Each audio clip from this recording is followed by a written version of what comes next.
dans ce livre, il y a des expériences.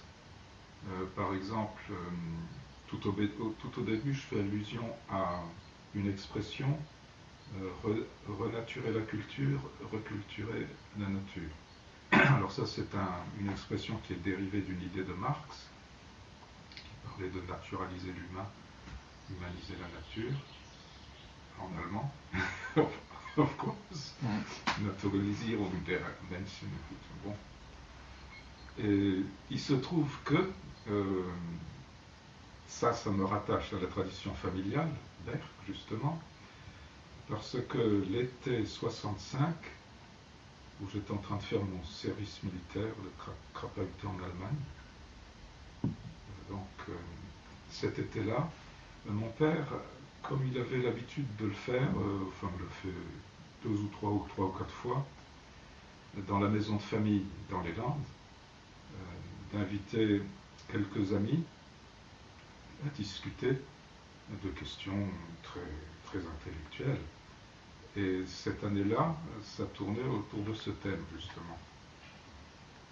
Naturaliser l'humain. Et c'était devenu reculturer la nature et renaturer l'humain.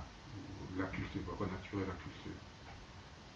Et il avait en l'occurrence comme participant un vieil ami qui était Henri Lefebvre, qui avait sa maison de famille, lui, à Navarinx. Et c'est pas si loin. Et on allait de temps en temps chez Lefebvre, et de temps en temps Lefebvre venait. Il y avait aussi Roland Barthes. Lui, c'est un Bordelais, il n'était pas trop loin non plus. Et puis il y avait un poète canadien, je pense, je ne sais plus lequel. Mais comme moi je n'étais pas là, je sais seulement ça par oui dire, par mes sœurs. Mes sœurs qui avaient pas tellement bien retenu le thème de la rencontre, parce qu'elles étaient reléguées aux cuisines pour s'occuper de faire la bouffe pour ces messieurs. Et puis moi je n'étais pas là. Mais ce thème, il est au cœur des questions que je me pose en réalité depuis le début de mes recherches. Parce que, en tant que géographe, la question centrale, c'était toujours la relation, je dis maintenant relation, mais à l'époque, je disais le rapport entre l'humanité, des sociétés humaines, et puis l'environnement terrestre. Voilà, ça reste au centre. C'est devenu plus tard, quand j'ai découvert le mot et perfectionné petit à petit la problématique, c'est devenu la mésologie. Donc ce livre-là, Poétique de la Terre, c'est un essai de mésologie et qui va aussi loin que je peux aller au point actuel, c'est-à-dire de faire le lien, cette fois-ci, entre l'histoire humaine et l'évolution.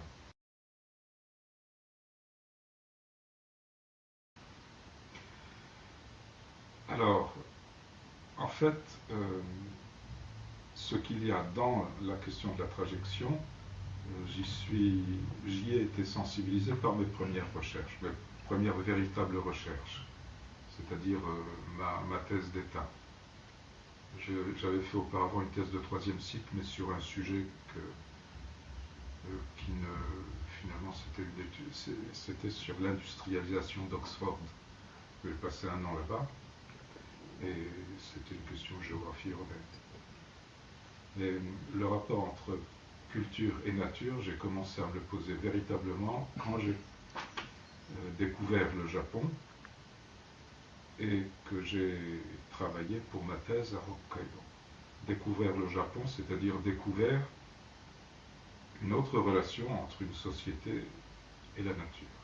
Une autre vision de la nature, mais pas seulement vision, pratique, et au-delà même de la pratique, alors là ça devient effectivement un problème de trajectivité, des effets en retour, c'est-à-dire ce que traditionnellement la géographie, puisque je suis géographe de formation, en géographie c'est la question du rapport que au XIXe siècle on a saisi d'un point de vue plutôt déterministe, c'est-à-dire plus que de l'influence, c'est les déterminations, justement, puisqu'on parle de déterminisme, les déterminations que la nature ou l'environnement naturel exercerait sur les sociétés humaines. Et la géographie, dans la tradition française, l'école de géographie française qui a été fondée par Vidal de Lablache, s'était élevée contre cette vision déterministe et elle avait mis en avant ce qu'on a appelé le possibilisme. C'est pas Vidal lui-même qui l'a baptisé possibilisme, c'est Lucien Febvre, mais à propos de Vidal. Et moi, je m'inscrivais dans le sillage de cette tradition de la géographie humaine française. Donc, j'étais formé contre le déterminisme.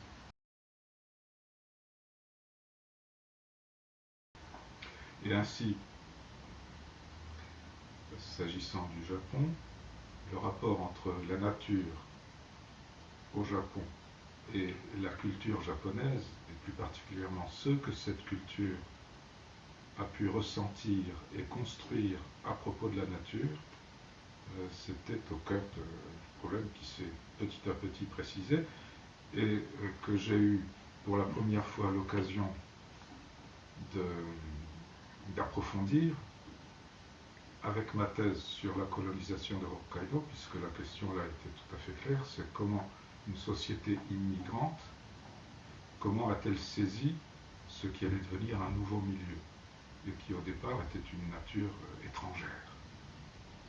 Voilà, comment elle s'y est comportée, et puis comment cela a transformé la société. Et c'est de ça que parle ma thèse. Mais à l'époque, je n'avais pas encore le concept.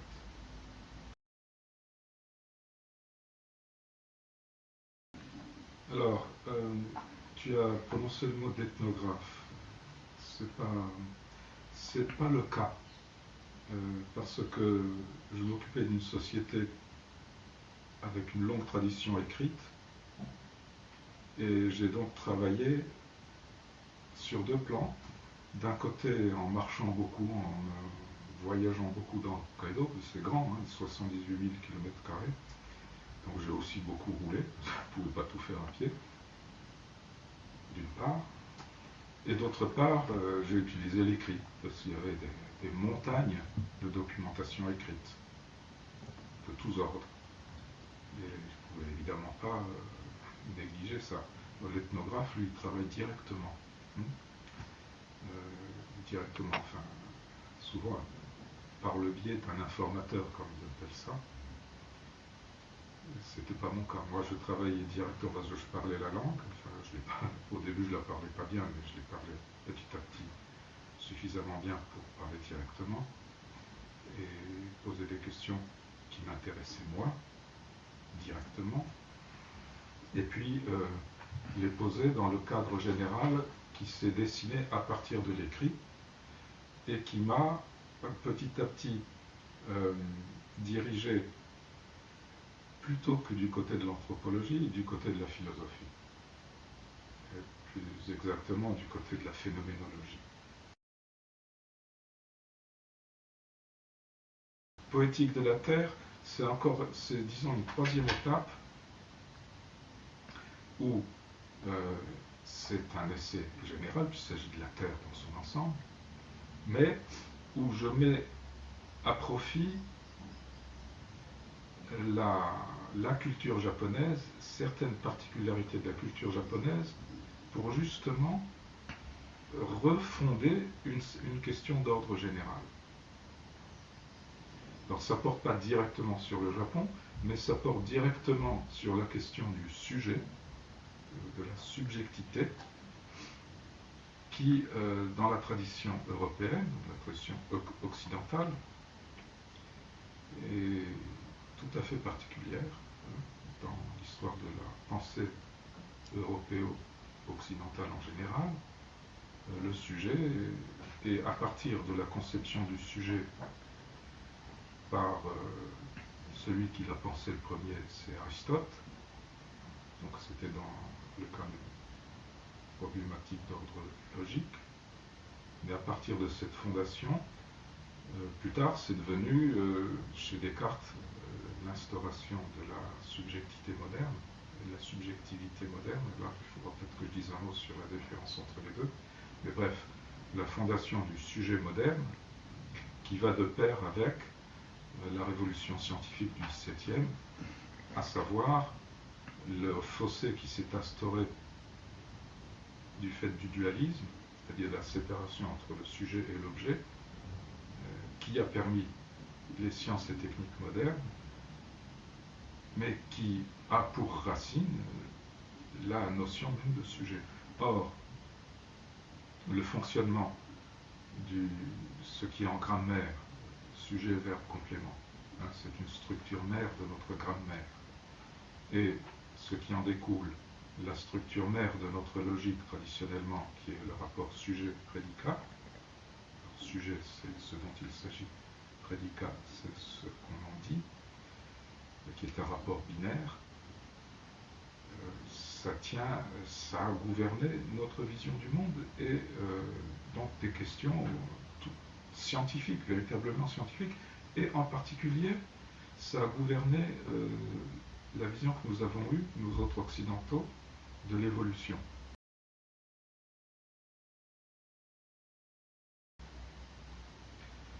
Puisque la vision dominante est celle qu'on attribue à Descartes. Descartes lui-même se situe dans ce courant général, la théorie des animaux-machines. Pourquoi animaux-machines?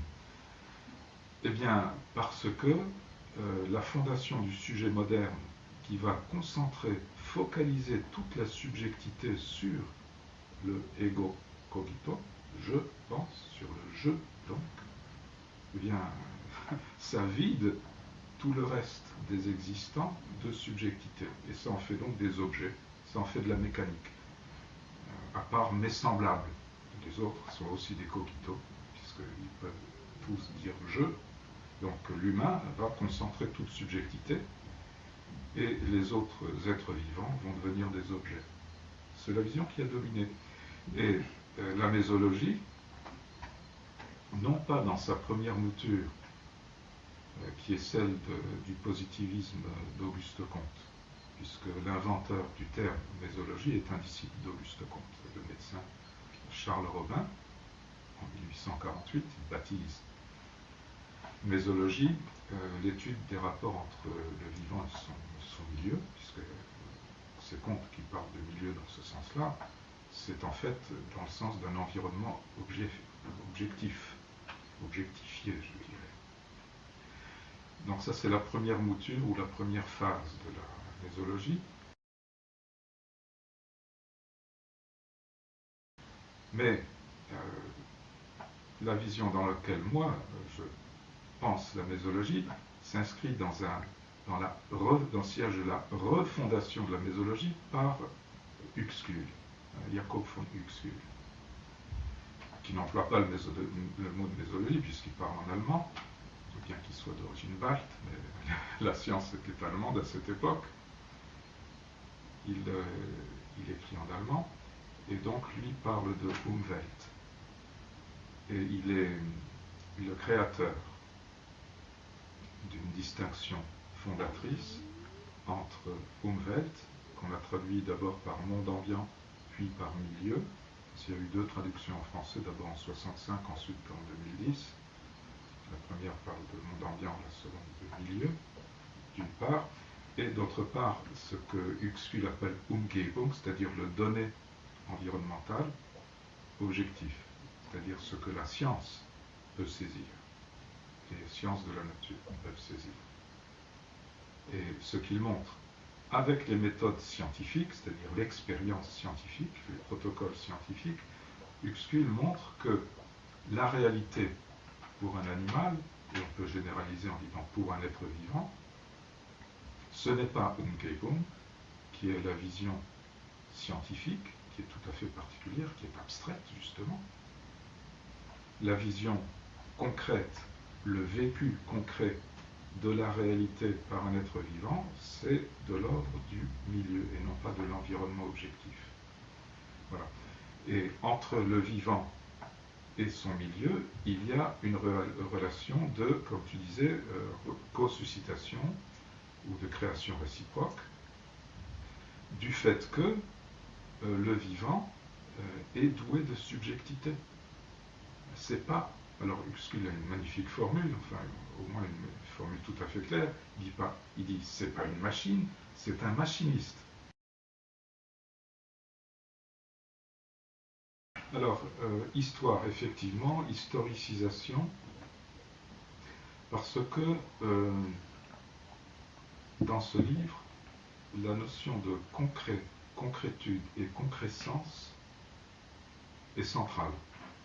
Et là, le lien entre histoire et concrétude, il a été mis en lumière par Éric Dardel, justement, dans un ouvrage beaucoup moins connu qu'il a écrit avant L'homme et la Terre, et qui est intitulé Histoire, science du concret. Parce que l'histoire nous montre ce qui s'est effectivement passé. Enfin, elle cherche à montrer ce qui s'est effectivement passé concrètement dans le déroulement concret du temps. Le déroulement concret du temps, c'est l'histoire, justement. Hein, c'est pas un temps abstrait, c'est pas le temps absolu de Newton, c'est le temps concret que montre par ailleurs, la concrétude que montre par ailleurs Heidegger. Donc, une des trois parties du livre est intitulée Reconcrétiser.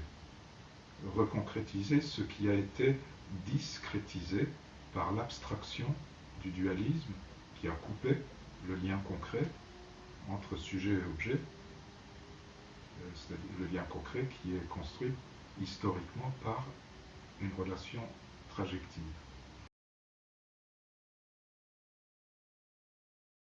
Une relation trajective, il faut quand même que je définisse ce mot. J'ai initialement pensé à utiliser ce néologisme